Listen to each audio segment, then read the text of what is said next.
السلام عليكم ورحمة الله وبركاته.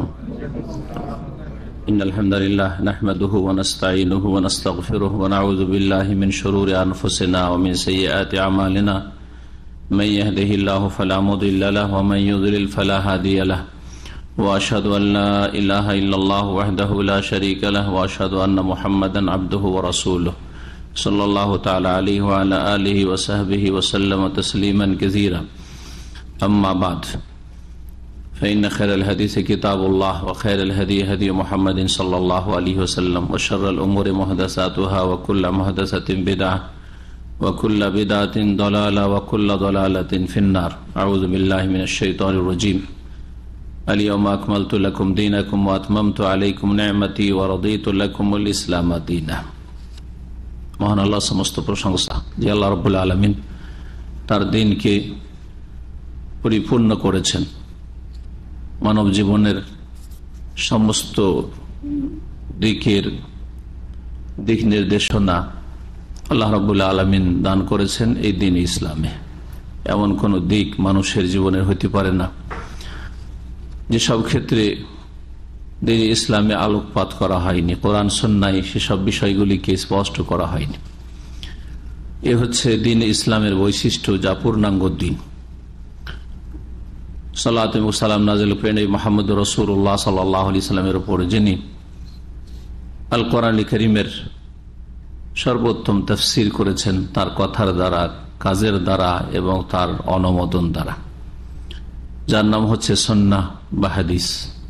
এই কোরআন এবং সুন্নাহ দিয়ে আল্লাহ রাব্বুল আলামিন তার দ্বীনকে কমপ্লিট করেছেন এবং এই কোরআন এবং সুন্নাহর আল্লাহ রাব্বুল আলামিন হেফাজতের দায়িত্ব নিয়েছেন। ইন্না নাহনু নাযালনা যিকরা ওয়া ইন্না লাহু লাহাফিজুন।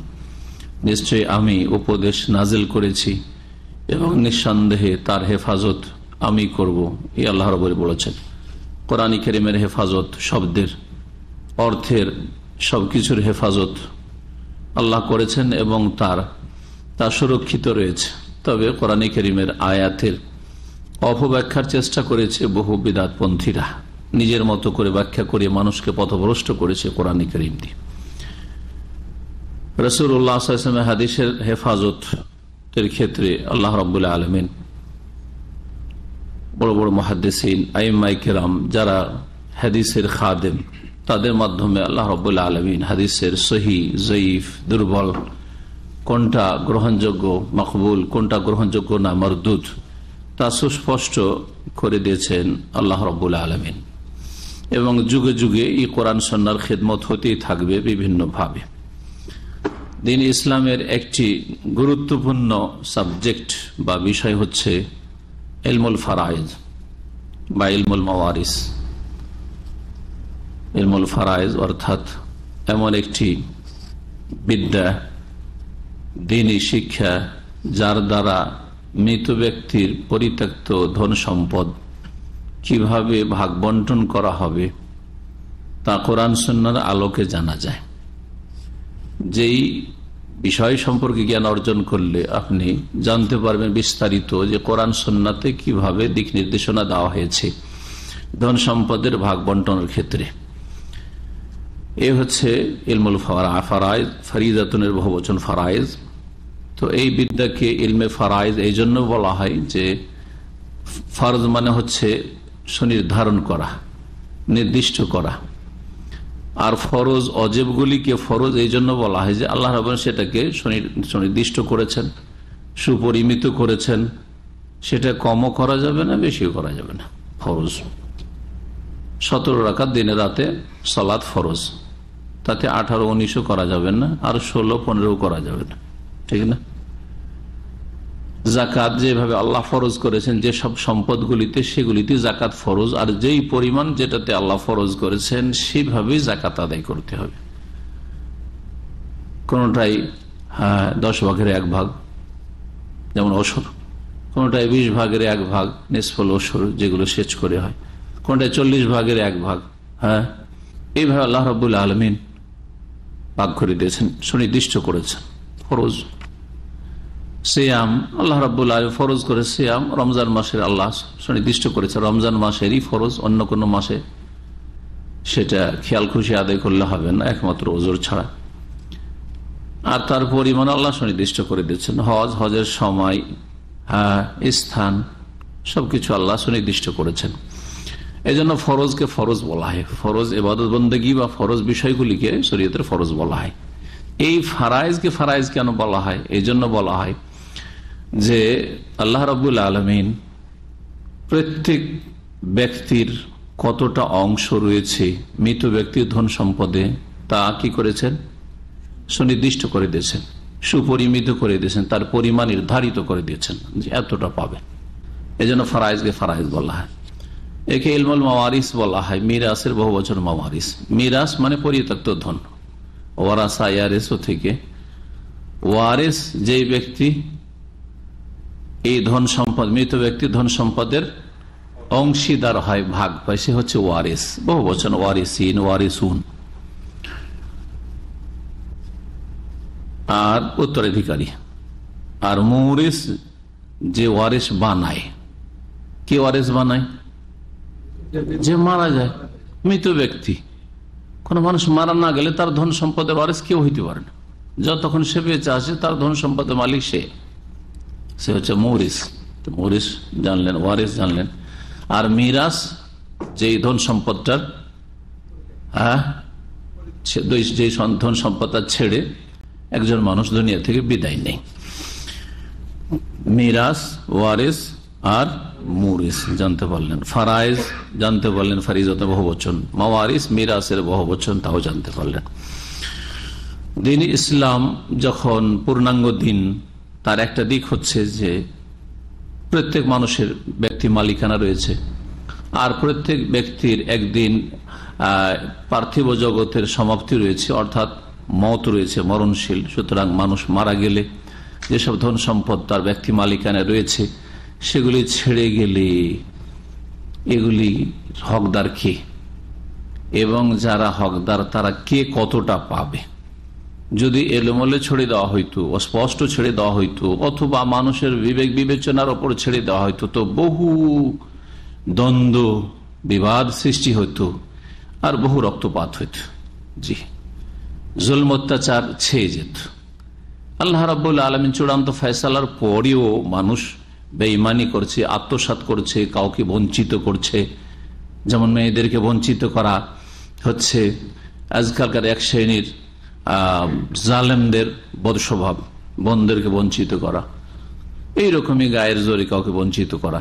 জি, তো আল্লাহ রাব্বুল আলামিন ভাগ বন্টন করে দিয়েছেন, বলছিলাম,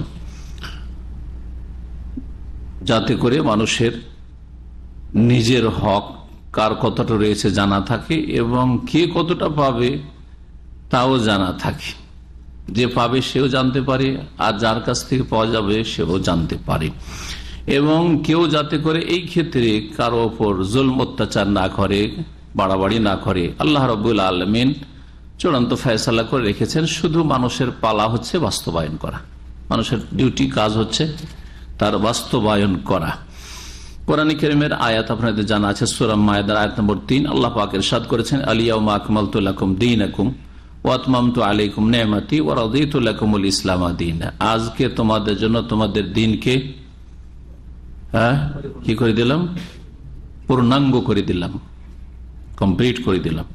ওয়া আতমামতু আলাইকুম নি'মাতি, এবং আমার নিয়ামত, অনুগ্রহ তোমাদের উপর পরিপূর্ণ করলাম, সম্পূর্ণ করলাম। ওয়া রাদিতু লাকুমুল ইসলামা দীনা, আর তোমাদের জন্য ইসলামকে তোমাদের দিন স্বরূপ, জীবন বিধান স্বরূপ, কেমন ভাবে চলবে, কি করবে কি করবে না, জীবনের প্রতিটি ক্ষেত্রে ইসলামকে তোমাদের জীবন বিধান স্বরূপ আমি পছন্দ করলাম, মনোনীত করলাম। জীবনের প্রতিটি ক্ষেত্রে, ব্যক্তির ক্ষেত্রে, পরিবারের ক্ষেত্রে, সমাজের ক্ষেত্রে, অর্থের ক্ষেত্রে, সমস্ত ক্ষেত্রে। নবী মুহাম্মদ রাসূলুল্লাহ সাল্লাল্লাহু আলাইহি ওয়াসাল্লামের একটি হাদিস রয়েছে, ইন্নাল্লাহ কাদ আতা কুল্লা জি হাক্কিন হাক্কা। আল্লাহ রাব্বুল আলামিন প্রত্যেক পাওনাদারকে বা হকদারকে, অধিকারীকে তার অধিকার প্রাপ্য দিয়ে দিয়েছেন। প্রত্যেক হকদারকে তার হক দিয়ে দিয়েছেন, ন্যায্য অধিকার দিয়ে দিয়েছেন। যখন কে কি পাবে না পাবে ভাগ বন্টন করে দিয়ে দিয়েছেন। ফালা ওয়াসিয়াত লিওয়ারিসিন, সুতরাং যারা উত্তরাধিকারী, যারা ওয়ারিস হয় কোন মৃত ব্যক্তির, তার জন্য অতিরিক্ত ওসিয়ত করব যে আমার ছেলেকে এতটা অমুককে দিয়ে দিও, আমার মেয়েকে এতটা দিয়ে দিও, আমার বাপকে এতটা দিয়ে দিও, আমার মাকে এতটা দিয়ে দিও। এরা যেহেতু সব ওয়ারিস, জি, যারা ওয়ারিস হয় তাদের জন্য কোনো ওসিয়ত চলবে না। তাহলে ওসিয়ত চলবে কার জন্য? এমন ব্যক্তির জন্য যে আপনার ধন সম্পদে ভাগ পাবে না, ধন সম্পদ হয়তো পাবে না, আর তাদেরকে কিছু দিতে চান আপনি তার হিতাকাঙ্ক্ষী, অথবা সে আপনার হিতাকাঙ্ক্ষী। আপনি এক কথায় কোনো ব্যক্তি হোক, কোনো সংস্থা হোক, কোনো ইসলামিক প্রতিষ্ঠান হোক, মসজিদ হোক, মাদ্রাসা হোক, আপনি কোথাও দিতে চান, সেই ক্ষেত্রে ওসিয়ত রয়েছে। কিন্তু যারা ওয়ারিস, আল্লাহ ফয়সালা করে দিয়ে দিয়েছেন ভাগ বন্টন করে, ওদেরকে আবার অতিরিক্ত আপনি দেবেন, আল্লাহর দেওয়াতে আপনি ক্ষান্ত হইলেন না বা পছন্দ করতে পারলেন, এটা চলবে না। যে কথা বলতে চাই, এই হাদিসে রয়েছে যে কাদ আতা কুল্লাজি হাক্কিন হাক্কা, প্রত্যেক হকওয়ালাকে আল্লাহ হক দিয়ে দিয়েছেন, আল্লাহর ফয়সালা করা আছে। জাহিলিয়াতের যুগে যে অবিচার ছিল, কাউকে বঞ্চিত করা, কাউকে দেওয়া কাউকে না দেওয়া, বিশেষ করে মেয়েদেরকে বঞ্চিত করা, এ সমস্ত কিছু বাতিল ঘোষণা করা হয়েছে শরীয়তে, এবং শরীয়তের প্রত্যেকটি বিধিবিধানকে, বিষয়কে বিশদভাবে বর্ণনা করে দেওয়া হয়েছে। কোরআনে হোক অথবা সুন্নাহে হোক, সেগুলোকে সুন্দরভাবে পেশ করা হয়েছে এই ফারায়েজের কিতাবগুলিতে। ফারায়েজের ক্ষেত্রে ফারাইজ সম্পর্কে আজকে দুটি বিষয়ে আলোচনা করব। আজকে ভূমিকা, এই কথাগুলি যেগুলি হলো প্রাথমিক কথা, ভূমিকা স্বরূপ, আর দুটি বিষয় উল্লেখ করব। একটি হচ্ছে যে ফারায়েজের যে বিদ্যা, ইলমুল ফারায়েজ, এর ফজিলত বা মহত্ব সম্পর্কে নবী করিম সাল্লাল্লাহু আলাইহি ওয়াসাল্লাম কিছু বলেছেন কিনা, এ মর্মে একটি হাদিস শোনাবো। যদিও হাদিসগুলিকে মুহাদ্দিসিন কেরাম যারা গবেষক তারা জয়ীফ বলেছেন, তারপরে জয়ীফ বলে দিয়ে এই সাবজেক্টের ফজিলত রয়েছে, এবং এটি একটি গুরুত্বপূর্ণ ইলম। আর এই ইলম না জানলে বড় একটা ক্ষেত্রে অবিচার হওয়ার সম্ভাবনা রয়েছে। আপনি সবই জানছেন, আকীদার পণ্ডিত আপনি, মাসলা মাসাইলের পণ্ডিত আপনি হাদিসের পণ্ডিত, কিন্তু আল্লাহর হক এর দ্বারা ঠিক রাখলেন আপনি, আকীদার দ্বারা আপনি ইবাদত বন্দেগীর দ্বারা রব্বুল আলামিনের হক, রবের হক ঠিক রাখলেন, তাই না? কিন্তু ফারায়েজের যদি জ্ঞান না থাকে তো মানুষের হক ঠিক রাখতে পারবেন না। এই জন্য এই রহস্যের কারণে এই বিদ্যাকে, সেই হাদিসগুলির একটি হাদিসে বলা হয়েছে নিসফুল ইলম, অর্ধেক ইলম বলা হয়েছে। তাহলে দিনের ইলমকে দুই ভাগে ভাগ করে, অর্ধেক হচ্ছে আল্লাহর হক সম্পর্কীয় ইলম, জ্ঞান, আর অর্ধেক হচ্ছে আল্লাহর বান্দাদের হক সম্পর্কীয় জ্ঞান, যার দ্বারা কে কতটা পাবে, আমার ধন সম্পদ এটা জানতে পারেন, বা আমি কার কাছ থেকে কতটা পাবো। এই মর্মে তিনটি হাদিস আমাদের সামনে আছে। যদি প্রত্যেকটি হাদিসকে জয়ীফ বলা হয়েছে, আল্লামা আলবানীও তার কিতাবগুলিতে জয়ীফ বলেছেন, তারপরেও এই হাদিসগুলিকে সাধারণত যারা ফারায়েজের বিদ্যা নিয়ে চর্চা করেন তারা বর্ণনা করেন, সেজন্য অবস্থা বলে দিয়ে বর্ণনা করা যেতে পারে, কোনো অসুবিধা। রাসূলুল্লাহ সাল্লাল্লাহু আলাইহি ওয়াসাল্লামের একটি হাদিস, তাআল্লামুল ফারায়েজা, তোমরা ফারায়েজ শিখো, তোমরা ফারায়েজ শিখো, ওয়াআল্লিমুহা, আর অন্যকে শিখাও, নিজেরা শিখো এবং অন্যদেরকে শিখাও। কারণ শিখে যদি থেকে যায় মানুষ, তাহলে সে দুনিয়া থেকে গেলে সে ইলম উঠে গেল, জি, আর এইভাবে তো ইলম উঠে যাবে। ফাইন্নাহা নিসফুল ইলম, কারণ ফারায়েজ হচ্ছে অর্ধেক জ্ঞান, অর্ধেক ইলম। এই ফারায়েজ বলতে কোন ফারায়েজ বোঝানো হয়েছে, এটা একটা বোঝা কথা। এই হাদিসের দুটি ব্যাখ্যা করা হয়েছে। একটা তো আমাদের সাবজেক্টের সাথে সম্পর্কিত, যে এই ফারায়েজ মানে ইলমুল ফারায়েজ, এই ধন সম্পদের ভাগ বন্টন বিদ্যা। তো এই ফারায়েজ হয়ে গেল, তাহলে খুব সহজ তরজমা ব্যাখ্যা হয়ে গেল হাদিসের। আর একটু হচ্ছে ফারায়েজ মানে যে কোনো ফরজ বিধিবিধান ইসলামের। তাহলে নবী সাল্লাল্লাহু আলাইহি ওয়াসাল্লাম কি বলছেন, তাআল্লামুল ফারায়েজা, তোমরা ইসলামের ফরজ বিধিবিধানগুলি শিখো। সুন্নাত তো শিখবেন, কিন্তু আগে ফরজগুলি শিখেন, কারণ ফরজটা হচ্ছে অর্ধেক জ্ঞান। দ্বীন ইসলামে দুই রকমের বিধিবিধান রয়েছে, হয় ফরজ আর না হলে ফারায়েজ, আর না হয় মুস্তাহাব, মুস্তাহাব্বাত বা মন্দুব, মুস্তাহাব যেগুলো উত্তম করলে সুন্নাত। তো দুটি অর্থ হইতে পারে, ওয়াহুয়া ইউনসা, আর এই বিদ্যা ভুলে যাবে লোকেরা। তাহলে এখান থেকে মনে হচ্ছে যে এই ইলমুল ফারাইজ, ধন সম্পদের ভাগ বন্টনের এলমকে বোঝানো হয়েছে যে এলমটা ধীরে ধীরে উঠে যাবে। সত্যি আজকাল অনেকেই ফারাইজ সম্পর্কে মাদ্রাসায় লেখাপড়া করলেও খুব ভয় পায়, পড়াইতে চায় না। আমরা দীর্ঘদিন শিক্ষকতা করেছি মাদ্রাসার জীবনে, এই সাবজেক্টটা কাউকে পড়াইতে দেন। শুধুমাত্র ভারত, বাংলাদেশ, পাকিস্তানে একটা সাবজেক্ট পড়ানো হয় একটা ক্লাসে। তাহলে একটা বছরে একটা সাবজেক্ট পড়ে কতটাই বা শিখবেন, অথচ এটাকে অর্ধেক এলেম বলা হয়েছে। এটা একটা বড় ত্রুটি মাদ্রাসাগুলির সিলেবাসের। কয়েক বছর পড়ানো উচিত ছিল, সেখানে বছরে যে 9 মাস বা 10 মাস পড়া হয় তাতে একটা সাবজেক্ট 1 বছর শুধু পড়ানো হয়, ব্যাস। কোন কিতাবটি পড়া হয় যখন কিতাবের লিস্ট বলবো তখন বলে দেবো। তা দিয়ে কি শিখবে প্রথম কথা। তারপরে এই বিদ্যাটি জটিল বিদ্যা। তো এই ফারাইজ প্রথম মানুষ ভুলে যাবে। জি, ওয়াহুয়া আউয়ালু শাইইন ইউনজাউ মিন উম্মতি, আইটি সর্বপ্রথম বিদ্যা যা আমার উম্মত থেকে কেড়ে নেওয়া হবে, নবী করিম সাল্লাল্লাহু আলাইহি ওয়াসাল্লাম বলেছেন। হাদিসটি কোথায় রয়েছে একটু দেখা যাক। হাদিসটি ইবনে মাজায় রয়েছে আর দারাকুতনিতে রয়েছে, আবু হুরায়রা রাদিয়াল্লাহু তাআলা আনহু থেকে বর্ণিত। দ্বিতীয় হাদিস এই ফারাইজের ফজিলত সম্পর্কে আবু দাউদ, ইবনে মাজায় রয়েছে, আব্দুল্লাহ বিন আমর বিন আস রাদিয়াল্লাহু তাআলা আনহু থেকে বর্ণিত। বলছেন আল ইলমু সালাসা, ইলম হচ্ছে, বিদ্যা হচ্ছে 3 প্রকারের। ওয়ামা সিওয়া যালিকা ফাজলুন, আর এই 3 রকম বিদ্যা ছাড়া যেসব বিদ্যা রয়েছে, ইলম রয়েছে, সেগুলি হচ্ছে অতিরিক্ত।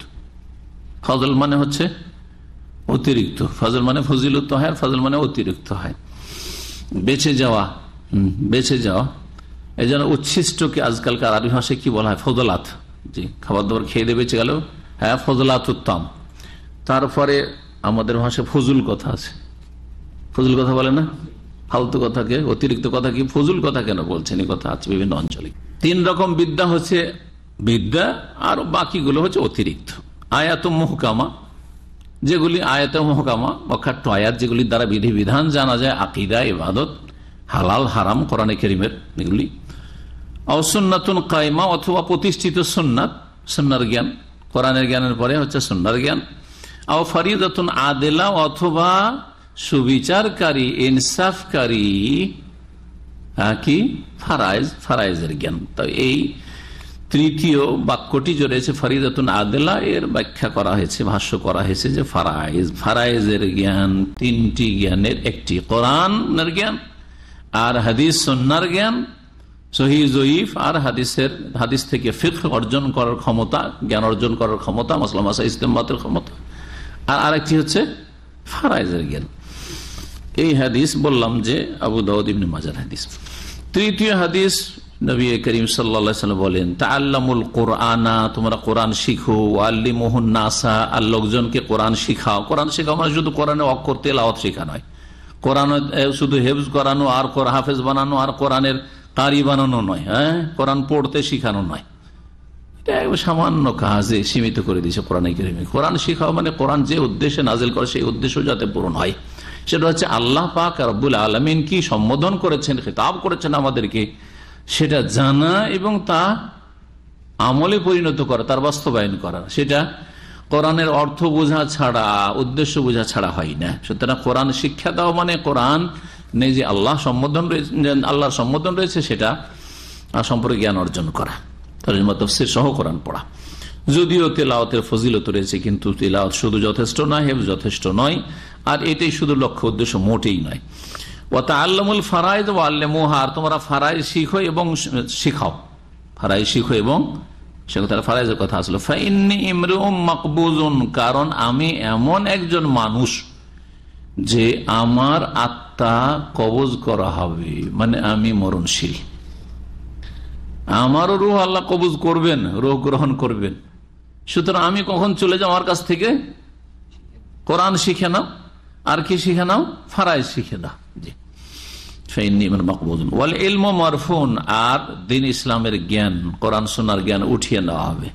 উঠানো হবে কিভাবে? সহিহ বুখারীতে হাদিস রয়েছে, ভালো ভালো আলেমরা উঠে যাবে, সেই শূন্য স্থান পূরণ হবে না। জি, ওয়ায়ুশু কান ইখতালিফা ইসনানি ফিল ফারিজা, আর সম্ভবত এমন একটা সময় আসবে ইউশিকু, অর্থাৎ সম্ভাবনা যেটাকে বলা হয় সেটা ইউশিকু, এমন একটা সময় আসবে যেই সময় দুইজন মানুষ বা দুই ব্যক্তি, দুইজন আলেম মতবিরোধ করবে ফিল ফারিদাতে, কোন ফারায়েজের ব্যাপারে, ফারায়েজের মাসলার ব্যাপারে, ওয়াল মাসআলাতে বা কোন মাসলা মাসাইলের ব্যাপারে। ফালা ইয়াজিদান আহাদান ইউখবিরহুমা, কাউকে পাবে না এই দুইজনের যে দ্বন্দ্ব বা মতবিরোধের নিষ্পত্তি কে করবে। কি হয়েছে যে মাঝখানে সে একটা ফয়সালা দেবে যে এটা ঠিক এটা ঠিক নয়, এইরকম লোক পাওয়া যাবে না। এই কিতাব, যে কিতাব থেকে আমরা বাছাইকৃত কিছু দার্স দেবো, কারণ সবগুলি দার্স জনগণের জন্য উপকারী নয়। কিছু কিছু দার্স রয়েছে যেগুলো যারা গভীরভাবে পড়াশোনা করবে তাদের জন্য, সুতরাং আর কিতাবও বড় রয়েছে। সুতরাং আমরা বাছাইকৃত কিছু গুরুত্বপূর্ণ বিষয়গুলো আলোচনা করবো যেগুলো দ্বারা ফায়দা হয়। এই কিতাব যেটি আমরা সামনে রেখেছি সেটা কিতাবুল ফারায়েজ। কিতাবের নাম হচ্ছে কিতাব আল ফারায়েজ। লেখক হচ্ছেন শেখ আল আল্লামা আল ফারাজি আল উসুলি শেখ আব্দুস সামাদ ইবনে মোহাম্মদ আল কাতিব রাহিমাহুল্লাহ তাআলা। তিনি বেশ কয়েক বছর আগে ইন্তেকাল করেছেন রিয়াজে, তার বাড়ি মদিনা মুনাওয়ারায়। তাকে ব্যক্তিগত আলহামদুলিল্লাহ আমি চিনতাম ছাত্র জীবনে, এবং একবার সৌভাগ্য হয়েছে শেষ বছরে হজ করেছিলাম। হাজিদের যে গাইডে সৌদি শেখেরাও যান, আর তারপরে বিভিন্ন ভাষাভাষীদেরকে নাই। তো তার মধ্যে আমি একজন ছিলাম মদিনার গ্রুপে, মদিনা থেকে। তো তাতে বড় বড় ওস্তাদরা ছিলেন। শেখ ওমর ফাল্লাতা বড় একজন আলেম মদিনার রাহিমাহুল্লাহ, তিনি ইন্তেকাল করেছেন। তিনি মদিনা ইউনিভার্সিটির একসময় আল আমিনুল আম মানে জেনারেল সেক্রেটারি ছিলেন শেখ বিন বাজ রাহিমাহুল্লাহর যুগে। উনি ছিলেন মেনা আরাফায় ওই হামলাতে। আর এই শেখ আব্দুস সামাদ কাতিব রাহিমাহুল্লাহ তিনি ছিলেন। আলহামদুলিল্লাহ এই দুই শেখের কাছাকাছি আরো শেখেরা ছিলেন, কিন্তু দুই শেখের কাছাকাছি মেনাতে আরাফাতে থেকেছি। পাশাপাশি বিছানা ছিল মেনাতে, জি পাশাপাশি থেকেছি আরাফাতে। আর অনেক মাসলা মাসাইল সরাসরি তাদের কাছ থেকে জেনেছি। এই লেখক মূলত ভারতের মানুষ, কেরালার, এই জন্য মালিবাড়ি তাকে বলা হয়। আর তারপরে তিনি একবারে বাল্য জীবনে চলে আসেন, আর এখানে শেখ বিন বাজের খাস ছাত্র ছিলেন। আর তারপরে সৌদি নাগরিকত্ব পান। তার ছেলে শেখ আব্দুস সামাদ কাতেবের অনেকগুলি ছেলে মেয়ে অনেক, 4 স্ত্রী ছিল। আজকাল তো চরম অপরাধ দুটো বিয়ে করা, তো 4 তো আরো বড় অপরাধ, তাই না? 4 স্ত্রী ছিল। উনি বিয়ে করাতে খুব ইন্টারেস্ট রাখতেন। 4 স্ত্রী ছিল, আর তার অনেকগুলি ছেলে মেয়ে। তার মধ্যে কয়েক ছেলেকে চিনতাম, আর এক ছেলে আমার ক্লাসমেট মদিনা ইউনিভার্সিটির কুলিয়াতুল হাদিস ফ্যাকাল্টির, আব্দুল ওয়াহাব বিন আব্দুস সামাদ আল কাতিব। আব্দুল ওয়াহাব জান, ও আমার ক্লাসমেট। তো এই কিতাব থেকে আমরা আপনাদের সামনে কিছু আলোচনা করব। এই হাদিসগুলি আলোচনা করার পরে শেখ বলছেন, ওয়াহাজিহিল আসার ও তাদুল্লু বিমাজমুইহা আলা ফজলি হাযাল ইলমি। এই যে 3টি হাদিস বা আসার শোনাইলাম, এই হাদিসগুলি মোটামুটি কি প্রমাণ করে যে এই ইলমুল ফারায়েজের কি রয়েছে, ফজিলত রয়েছে, মহত্ব রয়েছে। ওয়াল হায্যু আলা তাআল্লুমিহি, আর এই ইলম শিখার জন্য উৎসাহিত করা হয়েছে। মা ফি আসানিদিহা মিন কালাম, যদিও এই হাদিসগুলির সনদে কিছু আপত্তি রয়েছে। কালাম মানে আপত্তি রয়েছে, আপত্তিমূলক কথা রয়েছে, জি মানে এই বলা হয়েছে। তারপরে বলছে ওয়ায়ুরাফু নিজামুল মাওয়ারিস ফিল ইসলাম বিইলমিল ফারাইজ, যে মিরাস সম্পর্কে যে জ্ঞান অর্জন করা, নিজামুল মাওয়ারিস মিরাসের সিস্টেম, যে ধন সম্পদের ভাগ বন্টনের সিস্টেমটা ইসলামের, এটাকে ইসলামের পরিভাষায় ইলমুল ফারাইজ বলা হয়। আর এই ইলমুল ফারাইজের যুগে যুগে আইম্মায়ে কেরামগণ, উলামায়ে কেরামগণ খিদমত করেছেন। ওয়াকাদ তাআহাদাল উলামা সালাফান ওয়া খালাফান বিখিদমাতি হাযাল ইলমি বিতালিফ ওয়া তাদরিস ওয়া তাসনিফ নাজমান ওয়া নাসরান জাযাহুমুল্লাহু আনিল মুসলিমিনা খায়রা। বলছে যে এই ইলমের উলামায়ে কেরামগণ খিদমত করেছেন প্রথম থেকে আজ পর্যন্ত, আজ অবধি। কেউ লিখেছেন, কেউ পড়িয়েছেন শিক্ষকতার মাধ্যমে, কেউ কিছু সংকলন করেছেন, বিভিন্নভাবে এই সাবজেক্টের কি করেছেন, খেদমত করেছেন। এই খেদমত লিখনীগুলি দুই রকম আছে। কিছু আছে আপনার এমনি লিখনী সাধারণ গদ্য আকারে, কিছু পদ্য আকারে, নজম রয়েছে আর কিছু নাসর রয়েছে, দুই রকমই রয়েছে। এখন একটি বিষয় শুধু আর আলোচনা করব, সেটা হচ্ছে এই সাবজেক্টের কিতাবগুলি যে যুগে যুগে লেখা হয়েছে, অনেকগুলি লেখা হয়েছে, কিন্তু আমাদের দেশের অধিকাংশ মাদ্রাসার ছাত্রদেরকে, আলেমদেরকেও জিজ্ঞাসা করেন, একটা কিতাব ছাড়া দুটো কিতাবের নাম বলা মুশকিল। এটা কারো মানহানির জন্য বলছেন। এই সাবজেক্টে শুধু না, উসুলে হাদিসে, মুস্তালাহুল হাদিসে মদিনা ইউনিভার্সিটিতে যখন অ্যাডমিশন পরীক্ষা শুরু হলো, অ্যাডমিশন ইন্টারভিউ হয় একটা, তা আমার ইন্টারভিউ দেশে হয়নি, অনেকের ইন্টারভিউ ওখান থেকে হয়, এখানে আবার 2বার করে ইন্টারভিউ হয়। তো দেশে ইন্টারভিউ হয়নি, আলহামদুলিল্লাহ মঞ্জুরি হয়ে গেছিল। মদিনা ইউনিভার্সিটি আসার পরে ইন্টারভিউ শুরু হলো, কিছু কোরআন শুনলো, একটা হাদিস শুনতে চাইলো, আয়াত, যাই হোক এই করে কিছু মাসলা আকিদা। আমাকে জিজ্ঞেস করলে যে মুস্তালাহুল হাদিসে, উসুলে হাদিসে 4টা কিতাবের নাম বলো। জানি মাত্র একটা কিতাবের নাম, পড়েছি একটা কিতাব শুধু, কিন্তু সাইডে আর 1-2টো কিতাব, ছোট্ট পুস্তিকা, বলে কিতাবও না, ছোট্ট পুস্তিকা স্টাডি করেছিলাম, ছুটি বই, একটু করে নাম বলে মনে ছিল। এটা 3টা তো টেনে টেনে পারলাম, 2টো পুস্তিকা, একটা কিতাব যেটা পড়েছিলাম সেটা হচ্ছে হাফেজ ইবনে হাজার রহমতুল্লাহ আলাইহির কিতাব, যেটা মুস্তালাহুল হাদিসের উপর যে আমাদের দেশে পড়ানো হয়, সেটা নখবাতুল ফিকর বা শারহ নখবাতুল ফিকর, ওনারই সহ নখবাতুল ফিকর, শারহ নখবাতুল দুটি লিখেছেন, ব্যাখ্যা সহ এটা শারহ নখবাতুল ফিকর। এই বললাম, আর কিছু বলতে পারলাম না, জবাবটা দিতে পারলাম না, বড় আক্ষেপ লেগেছিল। পরে 1টা বছর পড়ার পরে তখন 15টা কিতাবের নাম জানতো। 1টা বছর হাদিসে পড়ার পরে 15টা কিতাবের নাম জানতো। কথা বুঝতে পারছেন?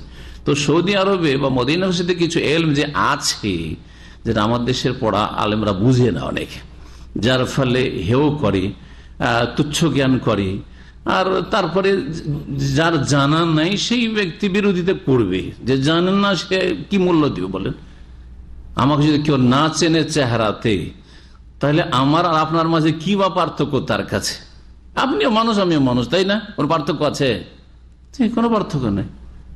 তো এইরকম বিষয়টি আসলে, তো ফারাইজের ওপরে একটি কিতাব ছাড়া আমাদের দেশের আলেম আর তালেবেনদের বলা মুশকিল, মুশকিল একেবারে। ওই কিতাব ছাড়ার কোনো কিতাবই জানে না।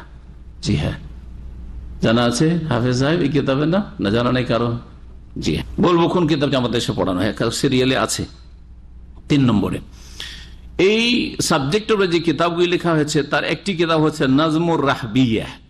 রাহবিয়া এটা ছন্দ আকারে লেখা হয়েছে, ছন্দ, পদ্য আকার, জি গদ্য নাই, পদ্য, ছন্দ আকারে, ছন্দ ছন্দ করে ওলামারা অনেক বিদ্যা লিখেছেন। নাহু, গ্রামারের উপর লিখেছেন, আকিদার উপর রয়েছে, ইবনুল কাইয়িম রাহমাতুল্লাহ আকিদা নুনিয়া, যে কাসিদা নুনিয়া রয়েছে আকিদার উপর। কারণ মানুষ গদ্যের চাইতে পদ্য মুখস্থ কি বেশি করতে পারে, সহজ, পদ্য মুখস্থ করা সহজ। কিন্তু যদি গদ্য, আপনারা পড়েছেন তো, যারা বাংলা সাহিত্য পড়েছেন, আপনাদের কত কবিতা মুখস্থ আছে, এখনো আমার কিছু কবিতা মুখস্থ আছে, ওই প্রাইমারি স্কুলে পড়েছি এগুলো। কিন্তু 2 লাইন যদি বলেন যে একটা যে আর্টিকেল ওতে পড়েছি, তা বলতে পারবো না, তাই না? কচ্ছপের গল্প পড়েছে, আর কিসের গল্প, কিন্তু কিচ্ছু মনে নেই। তো নাজম আকারে, অর্থাৎ গদ্য ছন্দ আকারে লিখেছেন ইমাম আবু আবদুল্লাহ মোহাম্মদ ইবিন আলী ইবিন মোহাম্মদ ইবিন হুসাইন আর রাহবি। এই রাহবিয়া কিতাবটি আরব দেশে খুব পড়ানো হয়, বিভিন্ন মসজিদগুলোতে পড়ানো হয়। যারা ভালো ছাত্র তৈরি হয় তারা ক্লাসের সাথে সাথে মসজিদে গিয়ে পড়ে। 2 নম্বর কিতাব হচ্ছে উমদাতু কুল্লি ফারিজ ফি ইলমিল ওয়াসাই ওয়াল ফারাইজ আল মারুফা, যে কিতাবের এত বড় নাম, কিন্তু সংক্ষেপে সেই কিতাব পরিচিতি লাভ করেছে আলিফিয়াতুল ফারাইজের নামে। 1000 লাইনের কি আছে? কবিতা আছে, জি, ছন্দ আকারে 1000 লাইনের। এই জন্য আলফিয়া, আলফ মানে কি? আলফিয়া নামে অনেক কিতাব, নাহু আলফিয়া ইবনে মালিক বড় নাহবী ছিলেন, তার আলফিয়া 1000 লাইনের আর নাহু গ্রামারের কিতাব রয়েছে, যার সারা ভাষ্য হচ্ছে ইবনে আকিল, যেটা মধ্যে ইউনিভার্সিটিতে পড়ানো হয়, বা আউদাহুল মাসালিক যেটা আমরা পড়েছি মদিনা ইউনিভার্সিটিতে, এগুলো হচ্ছে হাই লেভেলের গ্রামারের কিতাব। আমাদের দেশের কিতাব হেদায়েতুন কাফিয়া, আর যদি সারহে জামি জেনে নেয়, ওরে বাপরে, নাওর এমন পণ্ডিত হয়ে গেছে যে একেবারে কাউকে কিছু মনেই করেন না। অথচ আমাদের সেই কিতাবগুলি পড়ে না, জানামও জানা অনেকে। ইবনে আকিলের নাম শারিফ ইবনে আকিল অথবা আউদাহুল মাসালিক নামও যায় না। এই হচ্ছে কিতাব যেটা আলফিয়াতুল ফারাইজের নামে খুব মশহুর, শেখ সালিহ বিন হাসান আজহারির। 3 নম্বর কিতাব হচ্ছে শারহ নাজমুস সিরাজিয়া ফি ইলমিল ফারাইজ, আস-সিরাজিয়া ফি ইলমিল ফারাইজ। কিতাবের নাম কি? সিরাজিয়া ফি ইলমিল ফারাইজ। কিতাবের লেখক শেখ আলী ইবনে মোহাম্মদ ইবনে আলী আল জুরজানি। এই কিতাবটি ইমাম জুরজানির কিতাব সিরাজিয়া ফি ইলমিল ফারাইজ। এই কিতাবটি আমাদের দেশের কওমি মাদ্রাসাতেও, আহলে হাদিস ও হানাফি দেওবন্দি বেরেলভি সবার মাদ্রাসাতে পড়ানো হয়, আর আলিয়া মাদ্রাসাগুলিতেও, কলকাতা আলিয়া, ঢাকা আলিয়াতেও পড়ানো হয় এই কিতাব সিরাজি, যেটাকে সিরাজি বলে আমরা জানতাম, ছাত্রছাত্রী জানতাম সিরাজি বলে। এই কিতাবটি জানবে, কিতাবের নাম হচ্ছে আস-সিরাজিয়া ফি ইলমিল ফারাইজ। জি, এই একটি কিতাব শুধু জানাবো দেশের। 4 নম্বর কিতাব কিন্তু আল আজবুল ফাইজ শারহ উমদাতুল ফারিজ শেখ ইব্রাহিম বিন আব্দুল্লাহ ইবনে ইব্রাহিম, 4 নম্বর। 5 নম্বর কিতাব আত-তুহফাতুল খাইরিয়া আল ফাওয়াইদ শানসুরিয়া শেখ ইব্রাহিম বিন মোহাম্মদ আহমদ আল বাজুরি। 6 নম্বর কিতাব আল ফাওয়াইদুল শানসুরিয়া আলা মানজুমাতির রাহবিয়া মা হাশিয়াতিল বাজুরি শেখ আব্দুল্লাহ বাহাউদ্দিন মোহাম্মদ আব্দুল্লাহ বিন আলী আল আজমি শানসুরির কিতাব। 7 নম্বর কিতাব আর রিয়াজুজ জাহিয়া শারহ মাতনুস সিরাজিয়া। এই সিরাজিয়ারই আরেকটি শারহের নাম হচ্ছে আর রিয়াজুজ জাহিয়া, মোহাম্মদ নজিব খেয়াতার। 8 নম্বর কিতাব আল ফাওয়াইদুল জালিয়া ফিল মাবাহিসিল ফারাদিয়া শেখ আল্লামা ইমাম আব্দুল ইবনে বাজ রাহমাতুল্লাহ আলাইহি, সৌদি আরবের বিগত যে প্রধান মুফতি এবং মদিনা ইউনিভার্সিটির দ্বিতীয় শেখ মোহাম্মদ ইব্রাহিমের পরে, বা প্রথমই বলা যেত, প্রথম যিনি চ্যান্সেলর ছিলেন, তার কিতাব শেখ ইবনে বাজের নাম আপনাদের জানা আছে রাহিমাহুল্লাহ। তার কিতাবের নাম কি বললাম? এই কিতাবটির নাম মনে রাখবেন, আল ফাওয়াইদুল জালিয়া ফিল মাবাহিসিল ফারাদিয়া। কমপক্ষে আপনাদের কাছে 4-5টা নাম শুনবো আর 12-13টা বলবো। কথা বোঝা গেছে না? 3 ভাগে রাখবো। 9 নম্বর কিতাবের নাম হচ্ছে উদ্দাতুল বাহিস ফি আহকামিল মাওয়ারিস শেখ আব্দুল আজিজ বিন নাসির আর রুশাইদ, যে কিতাব। 10 নম্বর কিতাব হচ্ছে আত-তাহকিকাতুল মারদিয়া লিশেখ সালিহ ফৌজান। আত-তাহকিকাতুল মারদিয়া সংক্ষেপে ফিল মাবাহিসিল ফারাদিয়া। এই কিতাবটি শেখ সালেহুল ফৌজান হাফিজাহুল্লাহ তাআলা, এই কিতাবটি মদিনা ইউনিভার্সিটিতে আমরা পড়েছি এবং পুরোটা শেষ করানো হয়েছে। সৌদি আরবের বৈশিষ্ট্য পুরো শেষ করা হয়, আমাদের দেশে পুরো শেষ করা হয় না, কিতাব কিছু একটু পড়ায়। জি হ্যাঁ, এই কিতাবটি আমরা পড়েছি এখানে। আর সিরাজি পড়েছি দেশে। জি, কয়টি হইল? 10টা হয়ে গেছে। 11 নম্বর কিতাব হচ্ছে আর রায়েদ ফি ইলমিল ফারাইজ, লেখক ডক্টর মোহাম্মদ আল ঈদ আল খাতরাউই এর লেখা। কয়টি হইল? 11। 12 নম্বর কিতাব, এখানে শেষ করে 11টি কিতাবের নাম উল্লেখ করেছেন লেখক। 12 নম্বর কিতাব শেখ মোহাম্মদ বিন সালেহ ওসাইম রাহিমাহুল্লাহ, কিতাবের নাম হচ্ছে তাসহিলুল ফারাইজ। কিতাবের নাম হচ্ছে তাসহিল আল ফারাইজ। জি হ্যাঁ, এই কিতাবটি ছাপা এদেশে পাবেন, সেখানে ওসাইম রাহিমাহুল্লাহর কিতাব। আর কয় নম্বর হলো? 12 হয়েছে। 13 নম্বর কিতাব আর একটি কিতাব হচ্ছে তাইসিরুল ফারাইজ। এই কিতাবটির লেখক হচ্ছেন শেখ মোহাম্মদ আতাউর রহমান মাদানী, যিনি শেখ ইবনে বাজ রাহিমাহুল্লাহর বিশেষ ছাত্র এবং আমার আত্মীয়, এবং নাম শুনেছেন হয়তো শেখ আব্দুল মতিন সালাফি রাহিমাহুল্লাহ তাআলা, যিনি এরশাদ আমলে 8 বছর বাংলাদেশে সৌদি আরবের পক্ষ থেকে মাবুস মানে দায়ী মুবাল্লিগ হিসাবে ছিলেন। তো ওনার শ্বশুর জামাই মারা গেছে, দুনিয়া থেকে চলে গেছে, শেখ আব্দুল মতিন সালাফি 2010-এ। আর এখনো শেখ মোহাম্মদ আতাউর রহমান মোবারকপুরী বেঁচে আছেন, হাফিজাহুল্লাহ তাআলা বেঁচে আছেন। বয়স 90-এর উপরে হয়ে গেছে, 95 মনে হয়। এবার যে কনফারেন্স ছিল, যে কনফারেন্সে কয়েক মাস আগে গিয়েছিলাম না, তো ওই কনফারেন্সের সভাপতি ছিলেন উনি। জি জি, মুরব্বী, বৃদ্ধ মানুষ। ওনার আরব দেশে পড়তে আসার ইতিহাস আছে, যারা পুরান ছাত্র কেউ জান ছিলেন কি আপনি ওই আলোচনায়?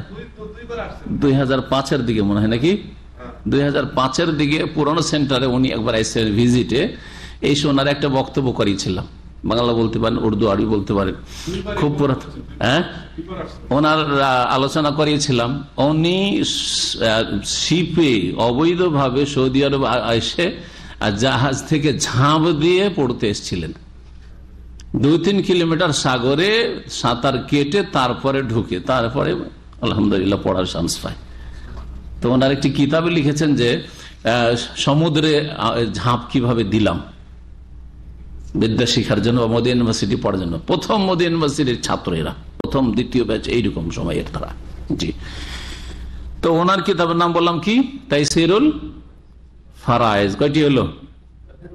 13টা হয়েছে। আর 14 নম্বর কিতাব এইটা সামনে, কি কিতাবুল ফারায়েজ, লেখক শেখ আব্দুস সামাদ মোহাম্মদ আল কাতিব। এখানে আজকের আলোচনা শেষ করছি। ওয়া সাল্লাল্লাহু আলা নবিয়িনা মুহাম্মদ ওয়া আলা আলিহি ওয়া সাহবিহি।